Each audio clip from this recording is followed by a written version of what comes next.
जय हिंद दोस्तों। तो आज हम बात करने वाले हैं अरुणा गांगुली जी के बारे में, जिनका दूसरा नाम अरुणा आसफ अली है। तो चलिए वीडियो को शुरू करते हैं।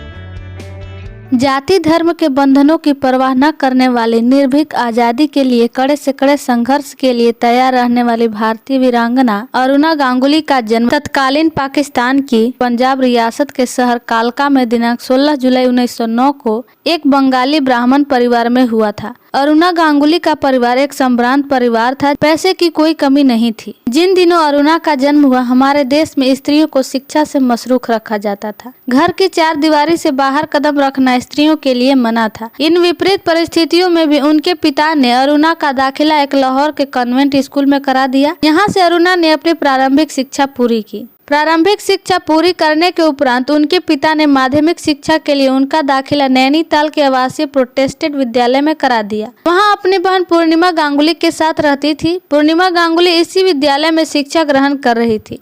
अपनी शिक्षा पूरी करने के बाद उन्होंने कुछ समय के लिए कलकत्ता के गोखले स्मारक कन्या पाठशाला में अध्यापन का कार्य किया था। आइए अब हम इनके वैवाहिक जीवन के बारे में जानते हैं। इलाहाबाद में अरुणा गांगुली की भेंट एक युवक एम आसफ अली से हुई। एम आसफ अली उन दिनों कांग्रेस पार्टी के लिए कार्य कर रहे थे। कुछ ही दिनों में अरुणा आसफ का परिचय प्रेम में परिवर्तित हो गया। दोनों ने एक दूसरे से विवाह करने का निश्चय कर लिया। हालांकि अरुणा ब्राह्मण परिवार से तथा आसफ अली मुस्लिम समुदाय से थे। उन दिनों धर्म के तथाकथित ठेकेदारों ने इन दोनों युवाओं के प्रेम परिणय का विरोध किया, परंतु दृढ़ निश्चय अरुणा आसफ ने संसार के बंधनों और समाज की परवाह किए बिना एक दूसरे से अंतरजातीय विवाह कर लिया। उन दिनों अरुणा की उम्र 19 वर्ष की थी। अब अरुणा गांगुली बन गई श्रीमती अरुणा आसफ अली। विवाह के पश्चात अरुणा जी अपने पति के साथ दिल्ली आ गए। उनका कार्य क्षेत्र दिल्ली बन गया।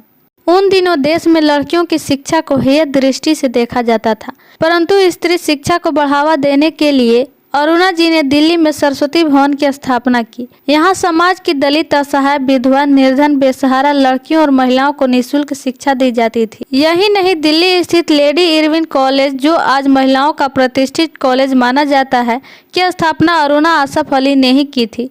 इसके अतिरिक्त अरुणा जी अखिल भारतीय महिला सम्मेलन की प्रमुख थी। बात सन 1930 की है। उन दिनों हमारे देश में महिलाओं का कार्य क्षेत्र घर की चार दीवारी माना जाता था। ऐसे में अरुणा जी देश की महिलाओं के उत्थान कल्याण के लिए निरंतर संघर्षरत थी। अरुणा जी 1930 के झंडा आंदोलन में सक्रिय भूमिका ही नहीं निभाई, बल्कि उसमें बढ़ चढ़कर भाग लेने के कारण अरुणा जी को गिरफ्तार कर लिया गया था तथा उन्हें 1 वर्ष की कारावास की सजा सुनाई गई थी। सन 1932 में गांधी जी ने सत्याग्रह आंदोलन शुरू किया। अरुणा जी के हृदय में देश प्रेम का तूफान था। उन्होंने सत्याग्रह आंदोलन में सक्रिय भूमिका अदा की। परिणाम वही हुआ जिसकी उम्मीद थी। अंग्रेज सरकार ने अरुणा जी को गिरफ्तार कर 6 माह के लिए कारावास की सजा दी। अभी अरुणा जी जेल की सजा काट कर बाहर ही आई थी कि गांधी जी ने व्यक्तिगत सत्याग्रह प्रारंभ कर दिया। अरुणा जी गांधी जी के व्यक्तिगत सत्याग्रह में शामिल हो गई। सरकार को यह बात पुनः नागवार लगी। इस बार भी अरुणा जी को गिरफ्तार कर 1 वर्ष की कारावास की सजा सुनाई गई। 9 अगस्त 1942 का दिन था। आज अखिल भारतीय कांग्रेस महासमिति का सम्मेलन ग्वालियर टैंक पर आयोजित किया गया था। इस सम्मेलन में कांग्रेस महासमिति ने अंग्रेज भारत छोड़ो का प्रस्ताव पारित किया था। ग्वालियर टैंक को आज कल अगस्त क्रांति मैदान के नाम से जाना जाता है। ग्वालियर टैंक के चप्पे चप्पे पर फिरंगी सरकार के सिपाहियों का पहरा था। ग्वालियर टैंक के ध्वज स्तंभ पर कोई परिंदा भी पर नहीं मार सकता था। ऐसे में अंग्रेज सिपाहियों की आंखों में धूल झोंकते हुए एक दुबली पतली सिंहनी भीड़ से निकली और ग्वालियर टैंक के ध्वज स्तंभ पर भारत के गौरव का प्रतीक राष्ट्रीय ध्वज फहरा दिया। फिर क्या था, पूरे देश में अंग्रेजों भारत छोड़ो की लहर गूंज उठी। एक साधारण सी दिखने वाली भारतीय नारी की इस असाधारण कार्य से अंग्रेज सरकार भौचक्की रह गई। उसने अरुणा जी को गिरफ्तार करने के वारंट जारी कर दिए। यही नहीं, अरुणा जी को गिरफ्तार करने के लिए अंग्रेज सरकार ने 5000 रुपए के इनाम की घोषणा की थी।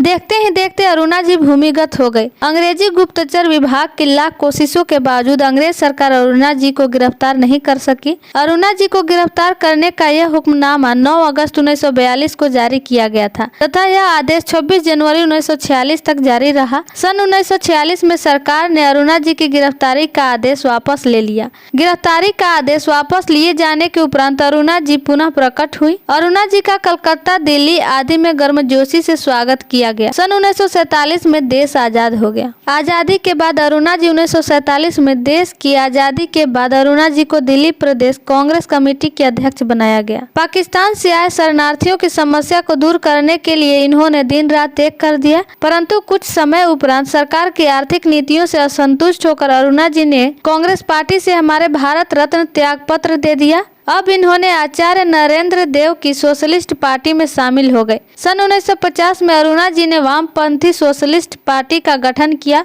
सन 1958 में अरुणा जी को दिल्ली का महापौर चुना गया।